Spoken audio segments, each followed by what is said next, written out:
खबरदार रहने के लिए चैनल को सब्सक्राइब करें और प्रेस करें बेल आइकन। नमस्कार, आप देख रहे हैं इंडिया टाइम 24 न्यूज। आपके साथ मैं हूं प्रवीण। माया नगरी मुंबई एक बार फिर चर्चा में है। इसकी वजह कोई फिल्म नहीं है, मॉब लिंचिंग नहीं है, वजह है पर्यावरण और मुंबई मेट्रो। मुंबई हाईकोर्ट ने गोरेगांव की आरे कॉलोनी को वन क्षेत्र घोषित करने और वहां पेड़ों की कटाई के फैसले पर रोक लगाने से शुक्रवार को इनकार कर दिया। बीएमसी के वृक्ष प्राधिकरण ने गोरेगांव में मेट्रो कार शेड बनाने के लिए आरे कॉलोनी में 2600 पेड़ काटने की मंजूरी दी है। इसके बाद आरे कॉलोनी में पेड़ों की कटाई शुरू भी हो गई। हालांकि देर रात लोगों ने वहां पहुंचकर विरोध जताया। इसके बाद पुलिस ने उन्हें घटनास्थल से हटा दिया। मुख्य न्यायाधीश प्रदीप और न्यायमूर्ति भारती डांगरे की पीठ ने फैसले को चुनौती देने वाले शिवसेना पार्षद यशवंत जाधव पर 50,000 रुपए का जुर्माना भी लगाया। जाधव खुद बीएमसी के वृक्ष प्राधिकरण के सदस्य हैं। यही नहीं, पीठ ने आरे कॉलोनी को हरित क्षेत्र घोषित करने की मांग वाली एनजीओ वन शक्ति की याचिका भी खारिज कर दी। याचिका में कॉलोनी को बाढ़ क्षेत्र घोषित करने के साथ साथ पेड़ों की कटाई पर रोक लगाने का अनुरोध किया गया था। पीठ ने कहा कि एनजीओ ने इसलिए याचिकाएं दायर की क्योंकि कानून के तहत अपनाई जाने वाली प्रक्रिया से उनका संपर्क खत्म हो चुका है। घड़ी की सुइयों को वापस नहीं घुमाया जाएगा।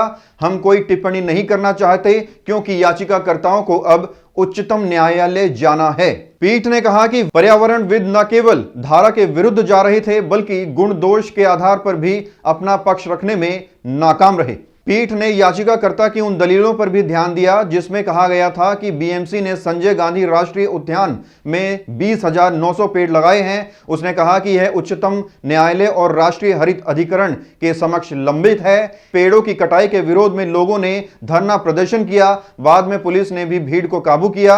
मुंबई हाईकोर्ट ने वो सभी याचिकाएं खारिज कर दी जिसमें 2700 पेड़ों की कटाई पर रोक लगाने की बात कही गई थी। बड़ी मशीनों का उपयोग कर 24 घंटे से भी कम समय में लगभग 1000 पेड़ काटे जा चुके हैं। यह काम ऐसे समय में हो रहा है जब महाराष्ट्र विधानसभा चुनाव की दहलीज पर खड़ा है। भारतीय जनता पार्टी और शिवसेना गठबंधन में भी इस विषय पर दरार पड़ गई है। इस पूरे विवाद की शुरुआत कहां से हुई और ये कब से चलता आ रहा है, दिखाएंगे आपको एक छोटे से ब्रेक के बाद। भगत चंद्रा हॉस्पिटल विश्व की सभी आधुनिक और बुनियादी सुविधाओं से परिपूर्ण एक world class multi speciality hospital Mahavir enclave Palam डावडी रोड पर स्थित साउथ वेस्ट दिल्ली का एकमात्र मल्टी स्पेशलिटी हॉस्पिटल, जहां 24 घंटे आपकी सेवा में उपलब्ध हैं वेल क्वालिफाइड डॉक्टर्स और हेल्पिंग स्टाफ। डॉक्टर सीएम भगत द्वारा स्थापित भगत चंद्रा हॉस्पिटल आपकी सेहत का ख्याल रखना ही इसकी प्राथमिकता है, वो भी अफोर्डेबल रेट्स में। और ब्रेक के बाद एक बार फिर से स्वागत है आपका। सन 2014 में शुरू हुए मुंबई मेट्रो प्रोजेक्ट का पहला फेज जनता के लिए खुला तो बात विस्तार की चल निकली।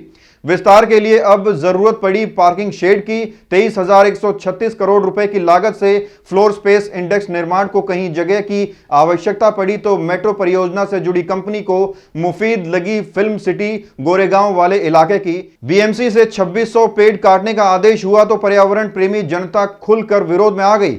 इस आग में घी का काम किया स्वर कोकिला लता मंगेशकर ने। इसके बाद श्रद्धा कपूर और रवीना टंडन जैसी फिल्म सितारों द्वारा किए गए ट्वीट से विरोध को धार मिली और शुरुआत हो गई एक मुहिम की जिसका नाम था सेव आरे। दुनिया भर में लगातार बढ़ रहे प्रदूषण और ग्लोबल वार्मिंग की चेतावनी को देखते हुए हमारा कर्तव्य है कि अगर हम एक पेड़ की कटाई कर रहे हैं तो हमें 10 पेड़ लगाने चाहिए, तभी आने वाली पीढ़ी को प्रदूषण से बचाया जा सकता है। इस खबर में फिलहाल इतना ही। देश और दुनिया की तमाम खबरों के लिए आप बने रहिए हमारे साथ और देखते रहिए इंडिया टाइम 24 न्यूज। नमस्कार। खबरों से खबरदार रहने के लिए चैनल को सब्सक्राइब करें और प्रेस करें बेल आइकन।